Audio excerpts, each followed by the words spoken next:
High friend welcome back to my channel. आज के चले आसलाम तुम्हारे सबार प्रिय समोसा रेसिपि निये। बिकेले बंधुदेर संगे आड्डाय एरकम एकटा मुखरोचक खाबार होले सबाई एकदम चेटेपुटे खाबे।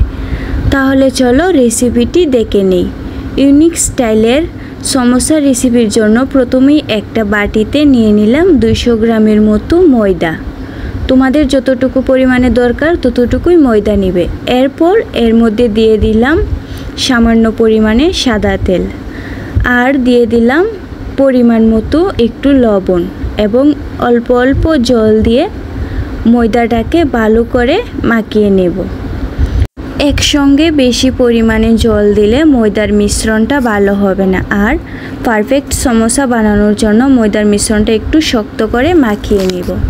ময়দাটা এরকমভাবে মাখানোর পর মিনিমাম 10 মিনিট ঢেকে রেখে দিতে হবে। এখন সমোসার ভেতরের পুরটা বানানোর জন্য কয়েকটা আলু 80% মতো সিদ্ধ করে নিয়েছি। আলুগুলো এভাবে হাত দিয়ে বা চামচ দিয়ে একটু ভেঙে নেব এবং এর সাথে দিয়ে দিলাম স্বাদ মতো ছোলে বুট আর দিয়ে দিলাম ভেজে রাখা তেল, জিরা ও হলুদের একটা মিশ্রণ এবং অল্প পরিমাণে চিনেবাদাম যেটা আমি আগে থেকে ভেজে রেখেছিলাম। এরপর দিয়ে দিলাম পেস্ট করে রাখা শুকনো মরিচের গুঁড়া ও একটু লবণ। এবারে সবগুলো উপকরণ একসঙ্গে ভালো করে মাখিয়ে নেব।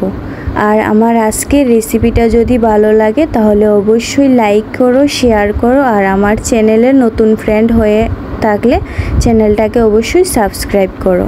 সমোসার পুরটা একদম রেডি। এবারে 10 মিনিট পর ঢেকে রাখা ময়দার মিশ্রণটা দিয়ে গোল গোল করে বলের মতো 7 থেকে 8টার মতো বানিয়ে নিলাম। এবারে একটু তেল লাগিয়ে এর মধ্যে সমোসার রুটিগুলো গোল করে বানিয়ে নেব। সমোসার শেপগুলো ভিন্ন স্টাইলে বানাচ্ছি, এর জন্য ছুরি দিয়ে কিংবা চামচ দিয়ে আগে দুই দিক দিয়ে এভাবে কেটে নিলাম আর মিডলে এর এক সাইডে দিয়ে দেব আলুর পুরটা। এবারে অন্য সাইডটা দিয়ে এই পুরটা এভাবে ঢেকে দেব। এটা খুবই ইজি একটা ডিজাইন, তোমরা দু একবার দেখলেই পারবে।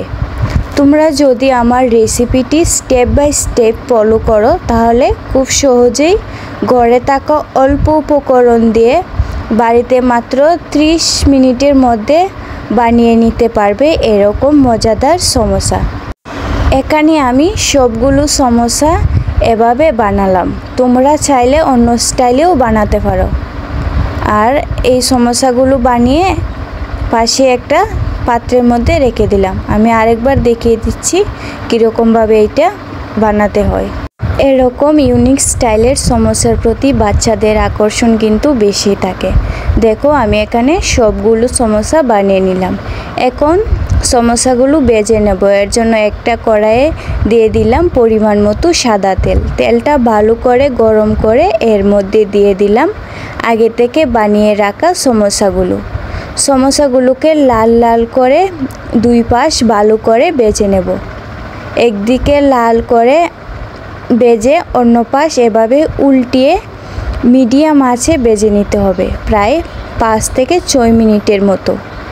1 থেকে 2 মিনিট পর পর উল্টিয়ে পাল্টিয়ে এভাবে ভেজে নেব।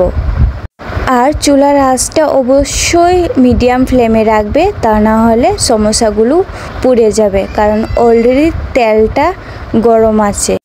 আমার সমোসাগুলো দুই পাশ থেকেই ভালো করে লাল লাল করে ভেজে নিয়েছি। দেখো আমার সমোসাগুলো দুই পাশ থেকেই ভালো করে ভাজা হয়ে গিয়েছে। এবারে গ্যাসের ফ্লেমটা অফ করে এভাবে তেলটা জড়িয়ে সমোসাগুলো একটা বাটিতে নামিয়ে নিলাম। তো আজকের রেসিপিটা কেমন লেগেছে কমেন্টে অবশ্যই জানাও।